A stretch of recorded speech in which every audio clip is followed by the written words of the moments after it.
अब देखिएगा example number 3। Example number 3 में है forces act along the edge of regular tetrahedron by wire P along BC and DA। Tetrahedron में 6 side होती हैं, उनमें से BC और DA में बल P कार्य कर रहा है। Q along C and DB, C और DB के अनुदिश Q बल कार्य कर रहा है।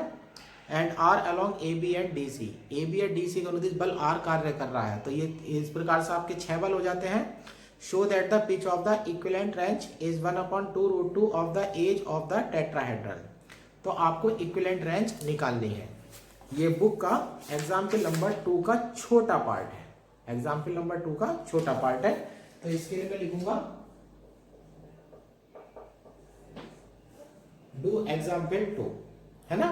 तो एग्जाम्पल नंबर 2 में रेगुलर टेट्राहेड्रन के जो अपोजिट पेयर था साइड का, उनमें रेंज कार्य कर रही थी, जिसमें एक R1 K1 थी, एक R2 K2 थी और एक R3 K3 थी।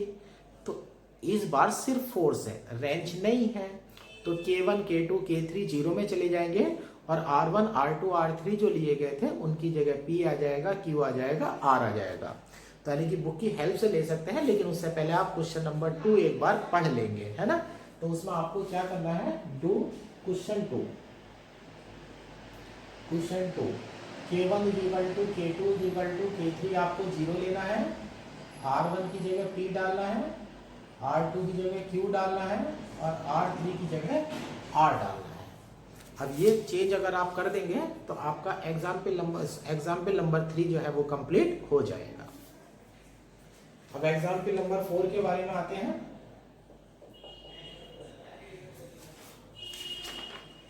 एग्जाम्पल नंबर 4 में है शो दैट ए रेंज, एक रेंज है of which the forces are, जिसका बल जो है वो कैपिटल R है, and the pitch is omega bar into C, और जो पिच है वो ओमेगा बार इंटू C है। अगर पिच की मल्टीप्लाई आप फोर्स से कर देंगे तो आपको मोमेंट मिल जाएगा।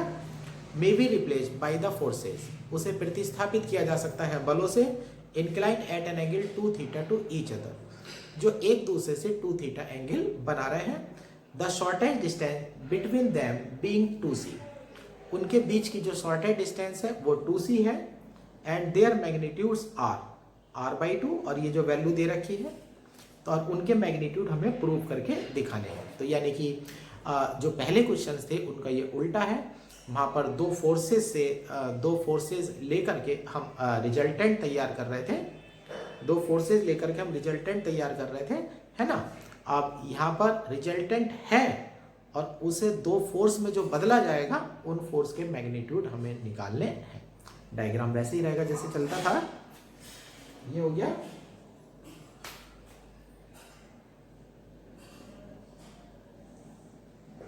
ऑरिजिन हो जाएगा, एक्स एक्सिस हो जाएगा, इधर वाई एक्सिस हो जाएगी, ये जेड हो जाएगा। रिजल्टेंट रेंज का फोर्स R है, ये मूवमेंट K है, ये लाइन जेड के पैरेलल है, और एक इधर लाइन ले लेता हूं, ये लाइन जेड एक्सिस के पैरेलल है। एक लाइन अलोंग AB है, इधर फोर्स में R1 लूंगा, ये बोर्ड पर बाहर की तरफ को है। दूसरा फोर्स मेरा CD हो गया, CD के अलोंग हो गया, और ये मेरा Q हो गया। बीच की डिस्टेंस 2c दे रखी है, शॉर्टेड डिस्टेंस। तो यहाँ से यहाँ तक की डिस्टेंस 2c है, ये डिस्टेंस हम x मान लेंगे, तो ये 2c माइनस x हो जाएगी। दोनों की डिस्टेंस मेरे पास आ चुकी है, और ये कहा गया है कि जो दोनों फोर्सेज हैं वो एक दूसरे से 2θ एंगल बना रहे होंगे, है ना। तो मैं ऐसे मान लूंगा, ये वाला जो एंगल है मान लीजिएगा अल्फा है, और ये वाला जो एंगल है वो है 2θ माइनस अल्फा। ये एंगल मेरा 2θ माइनस अल्फा है ना। थोड़ी सी जो डेफिनेशन है वो डेफिनेशन जो है आप बुक वाली उठा लीजिएगा, मतलब डेफिनेशन कह रहा हूँ, थोड़ी सी 2-3 लाइन की जो थ्योरी है, ये थ्योरी आप बुक से उठा लीजिएगा। मैं कैलकुलेशन करने चलता हूँ, और कैलकुलेशन करने का तरीका जो है वो बिल्कुल वैसा का वैसा ही रहेगा। यहाँ पर R1 और R2 है,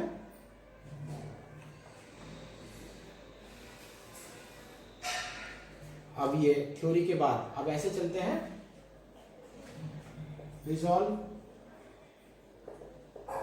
resolving the forces along O Z comma O Y. चलो पहले ओ जेड में चलते हैं, इधर R1 cos alpha,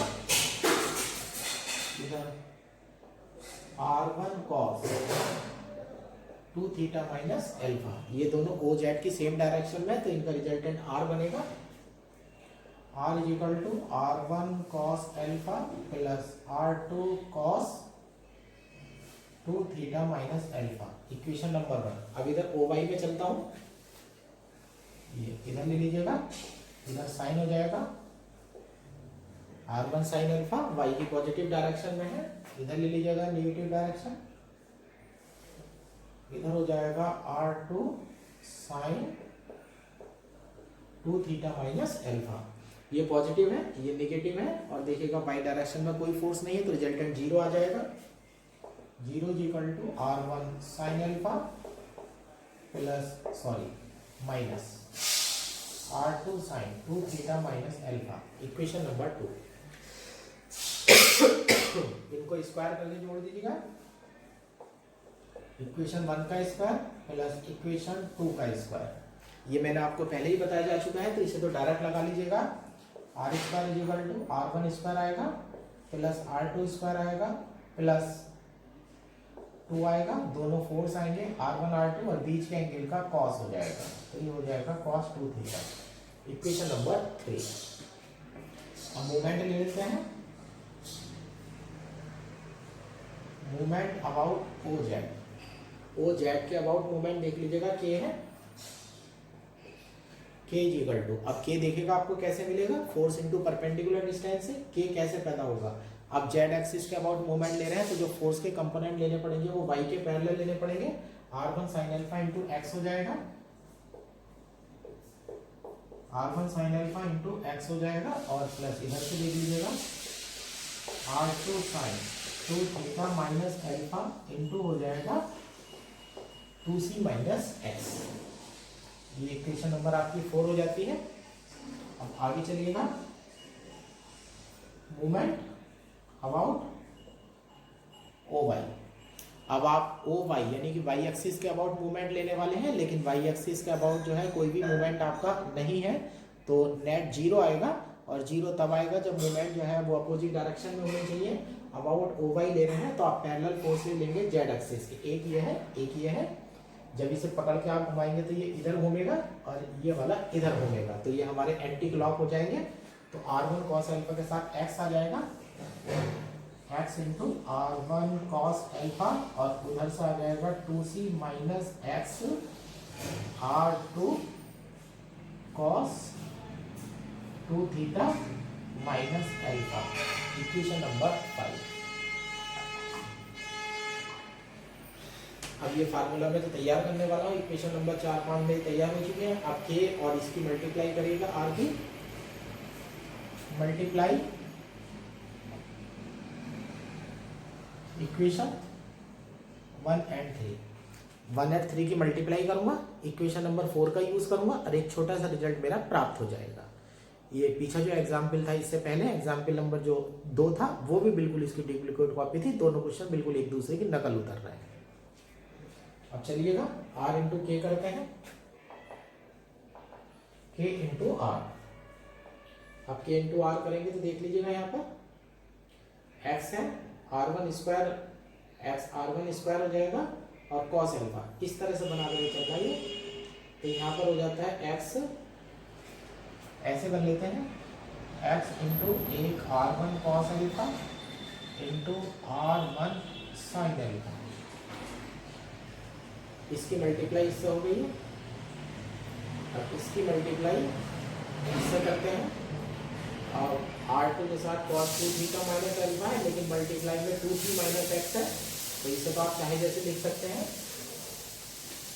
plus x आ जाएगा, R1 R2 आ जाएंगे, और साइन अल्फा आ जाएगा, और cos 2 थीटा माइनस अल्फा हो जाएगा। जहाँ पर R1 R2 आएंगे उन्हें ऐसे ही छोड़ देना, बस वहाँ देखना है जहाँ स्क्वायर बनना होगा। प्लस 2 टर्म आ चुकी हैं।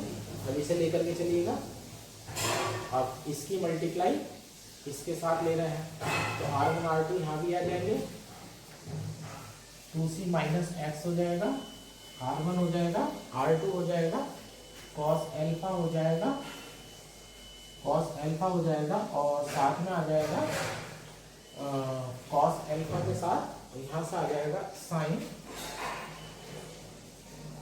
2 थीटा माइनस एल्फा हो जाएगा। अब चौथी टर्म लेने जा रहे हैं प्लस, अब प्लस में देख लीजिएगा, अब टर्म बची है हमारे पास दिस इंटू दिस। अब दिस इंटू दिस करेंगे तो इस वाली लाइन पे देख लीजिएगा 2c माइनस R2 के साथ cos 2 थीटा माइनस एल्फा। तो यहाँ पर आप लेंगे 2c माइनस एक्स आएगा, R2 आएगा, cos 2 थीटा माइनस एल्फा आएगा और 2c माइनस एक्स आ चुका है, R2 आ चुका है और यहाँ पर सॉरी गलत बोल गया है मैंने, 2c माइनस एक्स आ गया है, R2 आ गया है और ये cos theta minus 2 theta minus alpha आ गया, ये बचा है ये वाली टर्म और इनटू में यहाँ जगह नहीं हो रही है मेरे पास तो यहाँ हो जाता है R2 आ जाता है और इधर से आ जाता है साइन 2 थीटा माइनस एल्फा। अब ये 4 टर्म होती हैं, इन 4 टर्म में से R1 R2 वाले को आप छूते नहीं है, ये ध्यान रखना है, छूते वही है जहाँ R1 2 बार है और R2 2 बार है और इस तरह से छूना है उसे कि समीकरण नंबर जो 5 का प्रयोग हो जाए और sign A cos B plus cos A sine B का रूप बन जाए। यूज इक्वेशन 5 के आर इज इक्वल टू, अब यहाँ देख लीजिएगा आपका के आर, यहाँ देख लीजिएगा एक्स R1 है कॉस एल्फा, ये वैल्यू पड़ी हुई है आपके पास तो ये हो जाता है 2c माइनस एक्स हो जाएगा, R2 हो जाएगा, कॉस 2 थीटा माइनस एल्फा हो जाएगा इंटू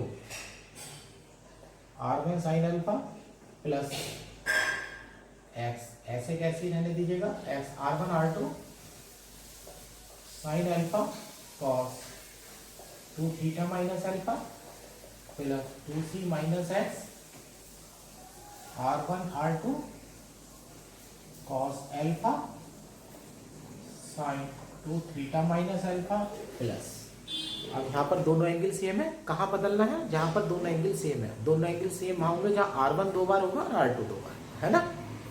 अब यहाँ देख लीजिएगा, अब इसे इधर से यूज करिएगा, 2c minus x R2 cos alpha minus theta है, अब इसकी वैल्यू यहाँ से डाल रहे हैं तो ये हो जाता है x हो जाएगा, R1 R2 हो जाएंगे और कॉस एल्फा हो जाएगा साइन 2 थीटा माइनस एल्फा हो जाएगा। अब इस वाली टर्म का कॉम्बिनेशन इस वाली टर्म के साथ उठा लीजिएगा तो ये हो जाता है 2c माइनस एक्स कॉमन है, R1 R2 कॉमन है, ये हो जाएगा साइन ए कॉस बी और यहाँ हो जाएगा कॉस ए साइन बी, तो साइन ए प्लस बी करेंगे तो अल्फा कैंसिल हो जाएगा, साइन 2 थीटा। अब इन दोनों टर्म को उठा लीजिएगा, एक्स R1 R2, ये साइन ए कॉस बी है, वो कॉस ए साइन बी है, साइन ए प्लस बी लगेगा तो ये भी आ जाएगा आपका साइन 2 थीटा, दोनों सेम हो गए।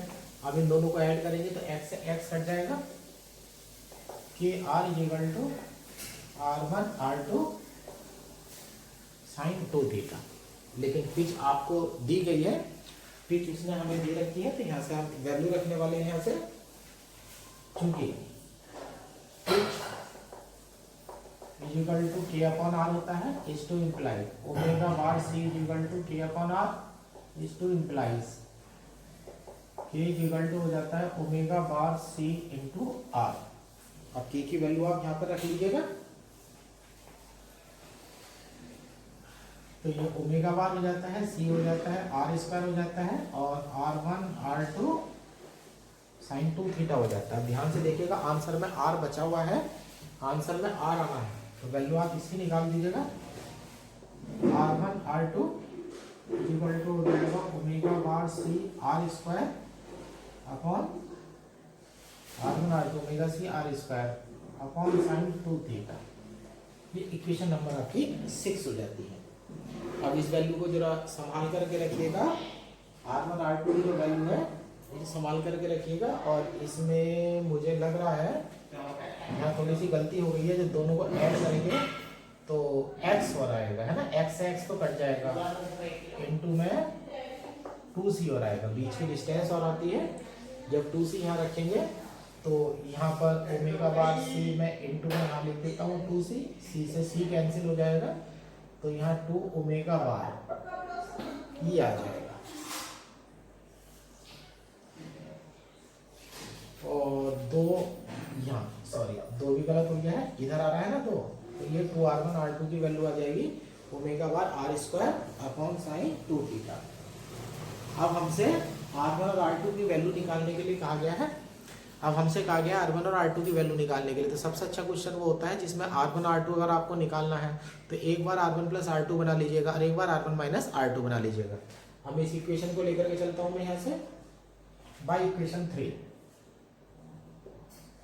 By equation 3। इस इक्वेशन 3 को दो रूपों में बदल लीजिएगा, आर स्क्वायर इक्वल टू यहाँ कर लिएगा r1 square plus r2 square plus 2r1 r2, इसमें मैंने प्लस के 2r1 r2 डाल दिए गए हैं, तो उधर माइनस का हो जाएगा और माइनस 2r1 r2 कॉमन ले लेंगे तो ये हो जाएगा 1 माइनस कॉस 2 थीटा।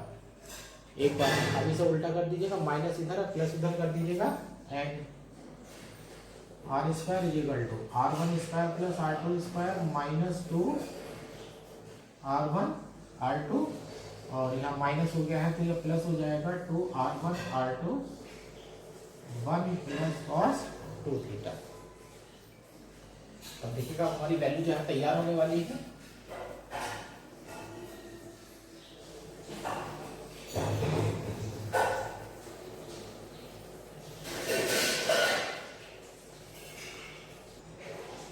अच्छा, और R square equal to r1 plus r2 का whole square minus 1 minus cos 2 theta है ना, 1 माइनस कॉस 2 थीटा है, तो ये हो जाएगा 2 साइन स्क्वायर थीटा, तो ये जाएगा माइनस का 4 r1 r2। बल्कि ऐसे करिएगा, यहाँ पर वैल्यू पड़ी हुई है 2 r1 r2 की, ये डाल दीजिएगा और इसमें एक लाइन यूज कर लेता हूँ मैं, omega bar R square upon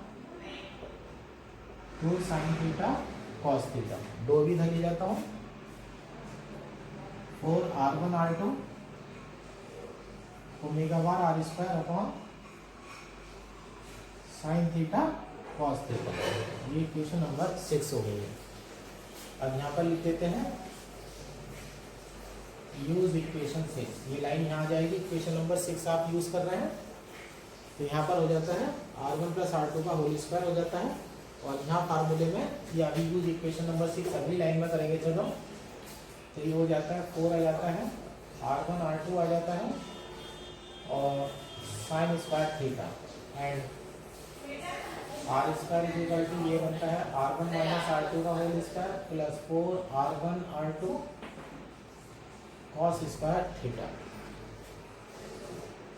use equation 6, equation number 6 का आप यूज करने वाले हैं, तो R square is equal to r1 plus r2 का whole square minus 4 r1 r2 की वैल्यू देख लीजिएगा, ओमेगा आर स्क्वायर है, sine theta upon cos theta है, एक साइन थीटा जो है हमारा कैंसिल हो जाएगा साइन बटे कॉस, तो ये हो जाएगा ओमेगा बार आर स्क्वायर और ये हो जाएगा हमारा tan theta, and R square is equal to r1 minus r2 का होल स्क्वायर और यहाँ हो जाएगा प्लस, अब यहाँ हो जाएगा cot theta, omega bar R square cot theta. अब एक वैल्यू tan में आ गई है, एक वैल्यू cot में आ गई है, तो यहाँ से बन जाता है, और यहाँ से वैल्यू निकालिएगा r1 plus r2 equal to, ये प्लस हो जाएगा, r2 बाहर हो जाएगा, under root 1 plus omega bar tan theta, and r1 minus r2 equal to r बाहर under root 1 minus omega bar cot theta. अब इन्हें जब आप सॉल्व करेंगे तो एक बार आप इन्हें ऐड कर देंगे और एक बार इन्हें सब्ट्रैक्ट कर देंगे और आपका रिजल्ट जो है वो प्राप्त हो जाएगा। सॉल्विंग R1 इक्वल टू आपको ऐड करना पड़ेगा, तो ये हो जाएगा R/2 √1 plus omega bar tan theta plus √1 minus omega bar cot theta. अगली बार आप माइनस कर देंगे तो R2 equal to R/2 √1 plus omega bar tan theta minus √1 minus omega bar cot theta. और इस तरह से जो है आपके दोनों फोर्स जो है आपको प्राप्त हो जाते हैं और आपका आंसर जो है वो तैयार हो जाता है।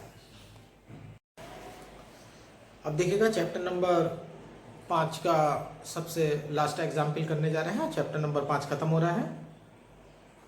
2 wrenches of pitch P, P dash whose axes are at a distance 2a from each other। 2 wrench आपको लेनी है जिनकी पिच P और P डैश है और उनके बीच की जो शॉर्टेड डिस्टेंस है वो 2a है। दोनों के बीच की दूरी 2a होनी चाहिए। Have a resultant wrench of pitch omega whose axes intersect the shortest distance between the axes of given wrenches at a distance xi from its middle point। 2 wrench हैं जिनकी पिच P और P dash है, उनके बीच की जो shorted distance है वो 2a है। अब उनका जो रिजल्टेंट होगा एक रेंच के रूप में होगा। वो कहता है कि उस रिजल्टेंट रेंच की जो एक्सिस है वो शॉर्टेड डिस्टेंस को इंटरसेक्ट करती है at a distance xi from its middle point, और जिस जगह वो इंटरसेक्ट कर रही है उसकी डिस्टेंस जो है xi है और SD के मिडिल पॉइंट से। Prove that the angle between the given ranches is given by. तो दोनों रेंचेस के बीच का जो एंगल है इज गिवन बाई वो दिया जाएगा। नीचे tan थीटा की इक्वेशन दे रखी है ना। थोड़ा सा लेंथी क्वेश्चन है, देख लीजिएगा। पोजीशन ये हो जाएगी,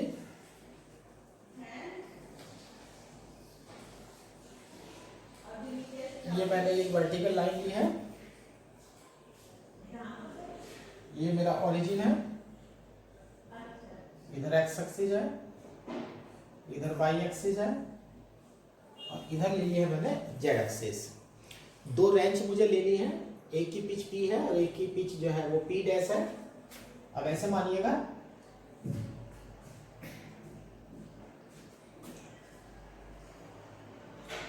ये थोड़ा सा नीचे कर देता हूं। ये एक मेरी लाइन है, ये पॉइंट A है, ये पॉइंट A है। यहाँ पर मेरी पहली रेंच कार्य कर रही है। इसका फोर्स मैं R1 ले लेता हूँ, पिच P है तो इसकी मूवमेंट हो जाती है PR1। रेंच का मूवमेंट मेरा PR1 हो गया है। दूसरा मैं यहाँ लेता हूँ, ये मेरा B पॉइंट है। अब यहाँ पर मैं एक लाइन ले रहा हूँ डॉट डॉट करके। ये जो लाइन ले रहा हूं मैं एक्स एक्सिस के पैरेलल ले रहा हूं डी पॉइंट पर, और एक दूसरी रेंच मैं एक लाइन लेता हूं, यहां पर मैं दूसरी रेंच लूंगा। ये रेंच R2 है, फोर्स R2 है और ये हो जाएगा P डैश R2। ये R2 मेरा फोर्स हो गया। दूसरे वाली रेंच की जो पिच मुझे दे रखी थी वो P डैश थी, तो मेरा मूवमेंट हो गया P डैश R2। और दोनों के बीच का एंगल निकालना है। इस समय PR1 जो है बोल्ड पर है और ये P डैश R2 जो है बोल्ड के बाहर। यहाँ ऐसे समझिएगा, इस तरह से है ये, और इनके बीच का एंगल निकालना है। तो मान लेते हैं इनके बीच का एंगल थीटा है। ये एंगल थीटा हो जाता है और बीच की जो डिस्टेंस है वो 2a दे रखी है। अब इनकी रिजल्टेंट एक बिंदु से जाती है। अब जो रिजल्टेंट रेंच लूंगा मैं यहां पर ले लेता हूं मैं, ये फोर्स मान लीजिएगा R है और रिजल्टेंट रेंच का जो पिच दे रखा है वो ओमेगा दे रखा है। तो ये मेरा मोमेंट हो जाएगा ओमेगा R। रिजल्टेंट फोर्स मेरा R है और रिजल्टेंट मोमेंट मेरा ओमेगा R है। और ये जा रही है पॉइंट O से जा रही है। और हमें ये कहा गया है कि जो रिजल्टेंट रेंच है वो रिजल्टेंट रेंच दोनों गिवन ब्रांचेस के बीच की जो शॉर्टेड डिस्टेंस है उसको एक बिंदु पर काटती है जो मध्य बिंदु से झाई दूरी पर है। अब ये मेरे पास पॉइंट है, ये पॉइंट मान लीजिएगा मेरा डी है, ये डी जो है मेरा मिड पॉइंट है ये, और यहाँ से यहाँ तक की जो दूरी है वो स्मॉल ए है, और यहाँ से यहाँ तक की दूरी अगर आप लेंगे तो ये भी स्मॉल ए है। तो डी जो है ए बी का मिडिल पॉइंट हो गया है, तो बीच की दूरी हमें 2a दी गई थी, तो ए ऊपर हो जाएगा, ए नीचे हो जाएगा। अब रिजल्टेंट रेंज है वो ओ से होकर के जा रही है, अब रिजल्टेंट रेंज जो है ओ से होकर के जा रही है, और जिस बिंदु पर वो काट रही है आपकी दोनों रेंचेस की एक्सिस को, उसकी जो डिस्टेंस है आपकी वो झाई है। ये जो डिस्टेंस है ये झाई है।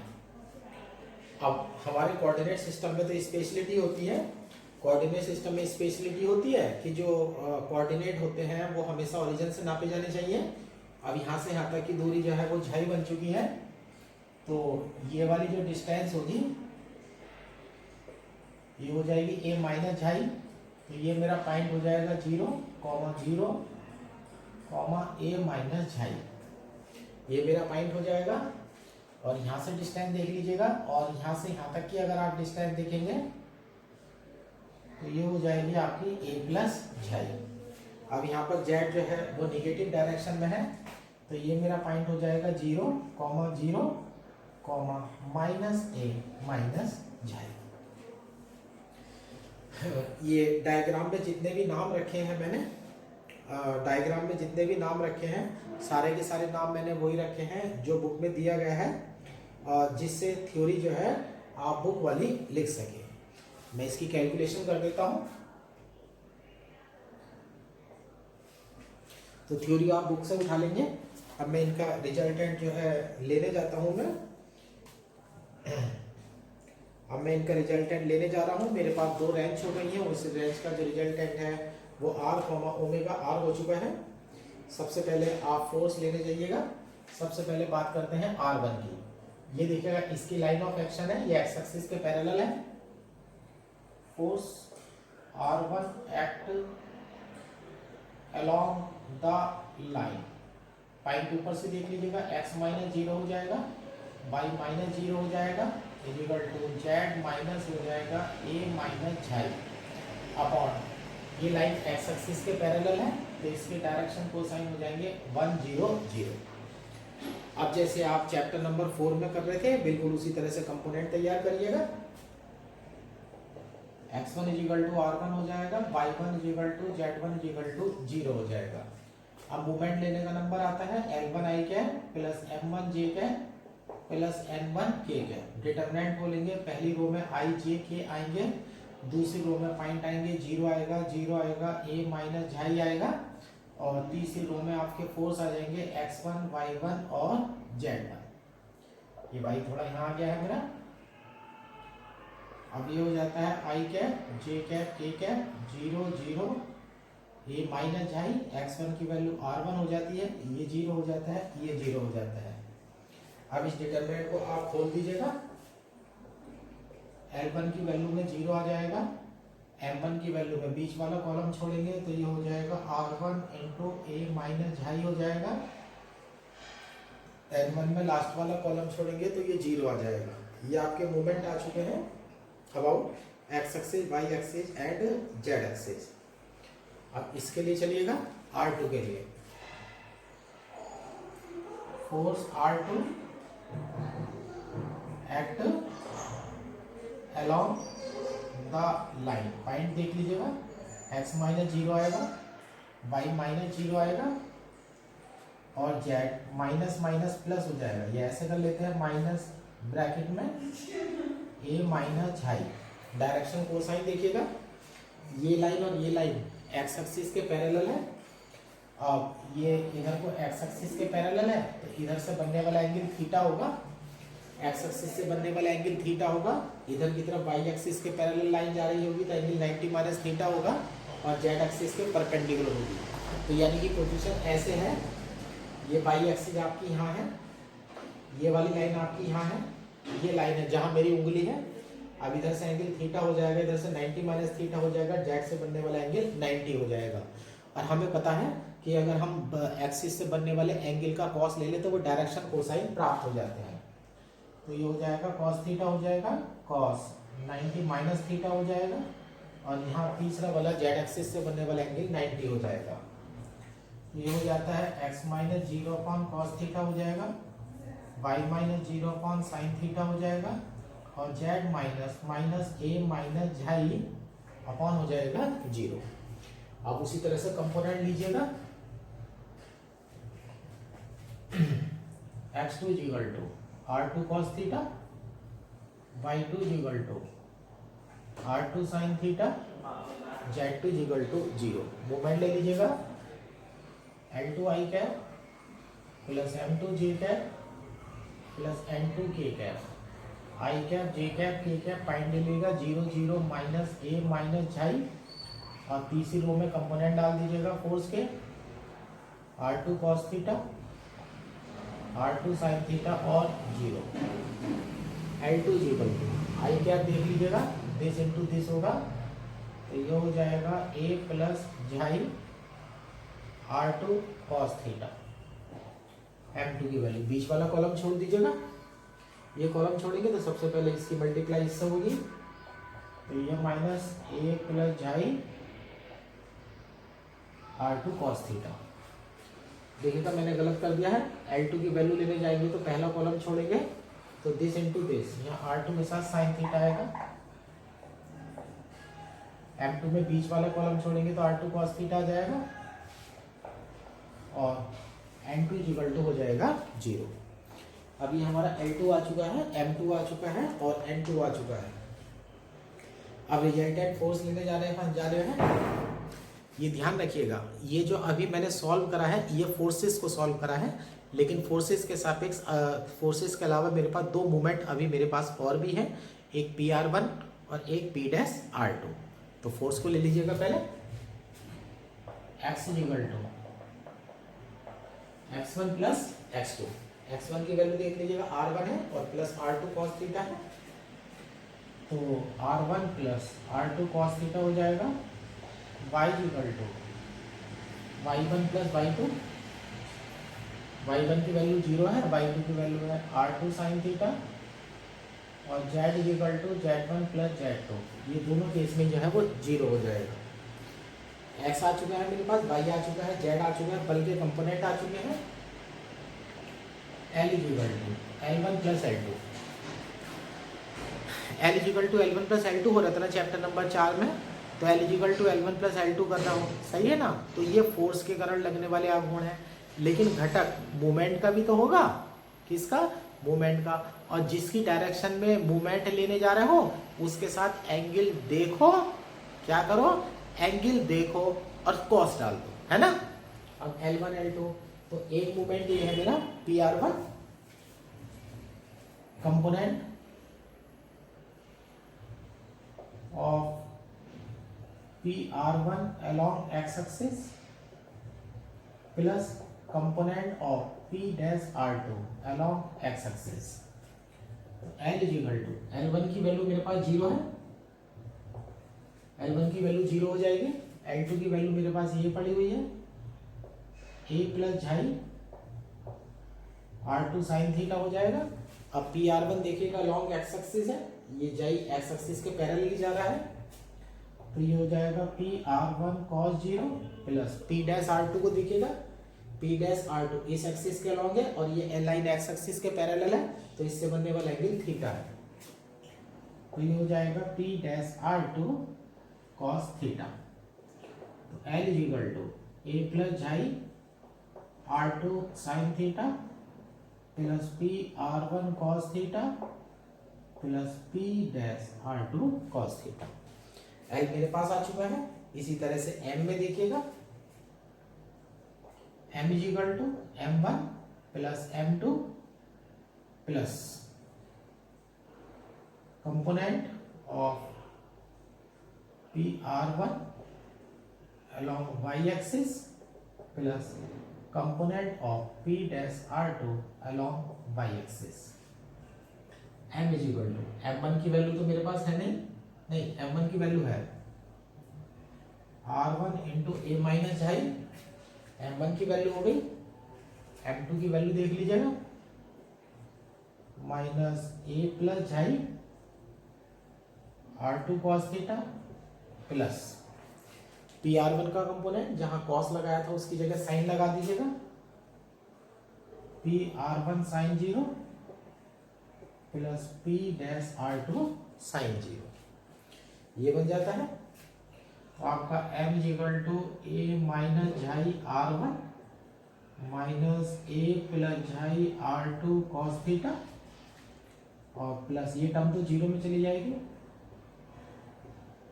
P dash R2 sine theta. ये आपका आ चुका है।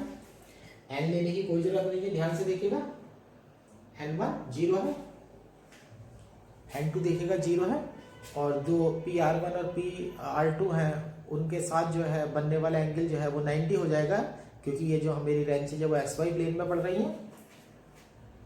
n equal to n1 plus n2 plus P R1 cos 90 plus P dash R2 cos 90 is equal to 0। ये जानबूझ करके जो डायग्राम बनाया गया वो इसी तरह से बनाया गया है कि अबाउट जेड एक्सिस जो है हमारा कोई भी रिजल्टेंट मूवमेंट जो है प्राप्त ना हो सके। यहाँ जेड में देखिएगा, जेड में फोर्स भी नहीं है, अराउंड जेड एक्सिस जो है वो मूवमेंट भी नहीं है, तो इस कारण से जो मेरा डायग्राम हो जाता है वो मेरा XY प्लेन में हो जाता है। अब ये रिजल्टेंट मेरे पास आ चुके हैं, अब ऐसे ले लेते हैं। अब ये रिजल्टेंट रेंज है R, omega R, let disease of axis, let disease of axis of resultant range R, omega R, R L, M, N। R, omega R, L, M, N। अब यहाँ पर जरा ध्यान दीजिएगा। अब यहाँ से जो है आपकी जो है ये डायग्राम की तो मुझे जरूरत खत्म हो जाती है। इस डायग्राम को मैं थोड़ा सा रफ कर लेता हूँ। अब हमारा आंसर भी जो है आने वाला है।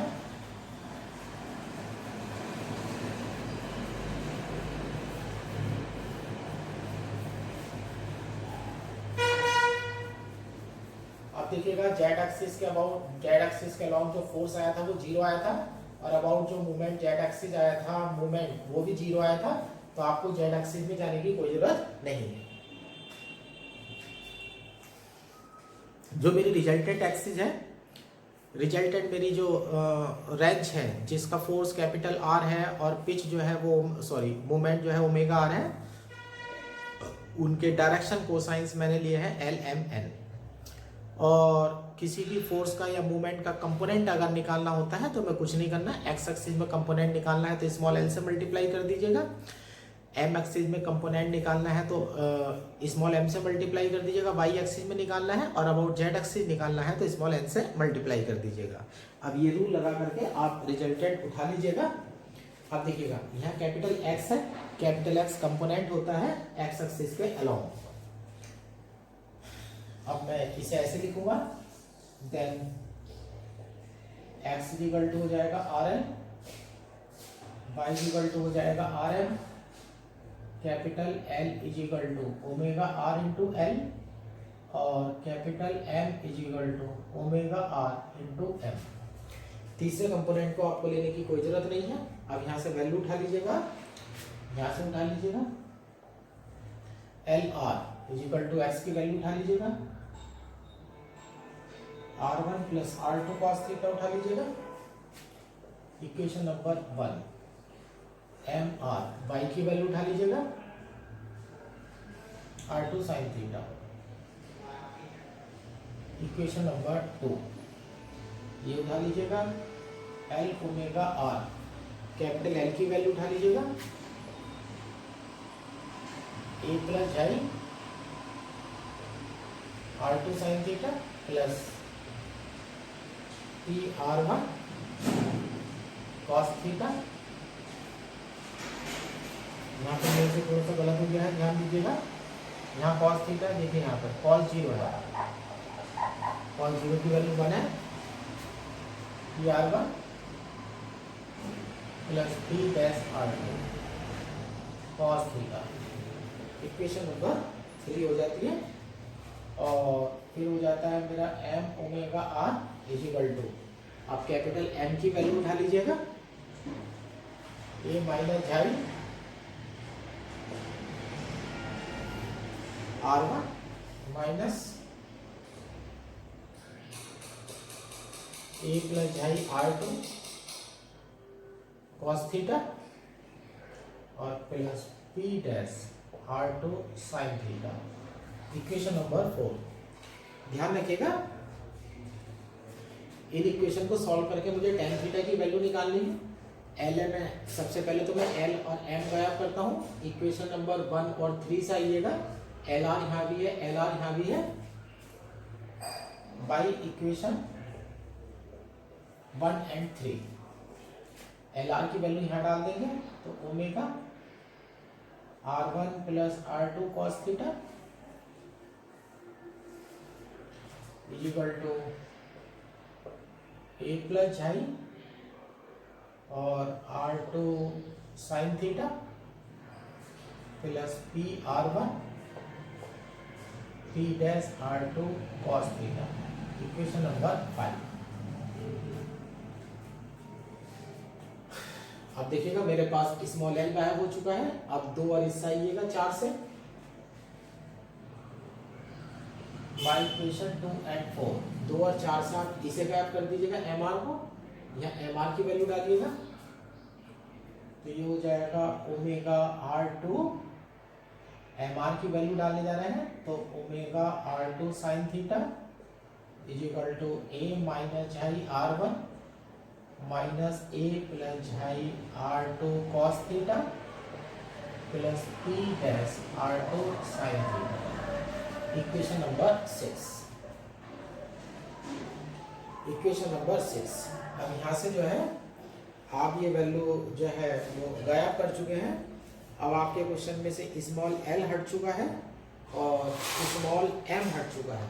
एल और एम, स्मॉल एल अननोन थे, हटा दिए हैं। स्मॉल एम अननोन था, वो हटा दिया गया है। अभी 2 अननोन मेरे पास बचे हुए हैं, एक R1 और R2।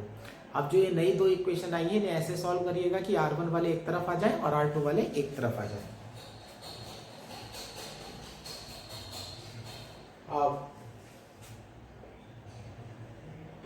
By equation 5, equation number 5 में देखिएगा R1 की वैल्यू देख लीजिएगा। यहाँ पर ये R1, यहाँ R1 है और यहाँ R1 है, तो ये हो जाता है ओमेगा माइनस पी R1 हो जाएगा, ओमेगा माइनस पी R1 हो जाएगा। बाकी सब इधर ले जाइएगा, ए प्लस झाई साइन थीटा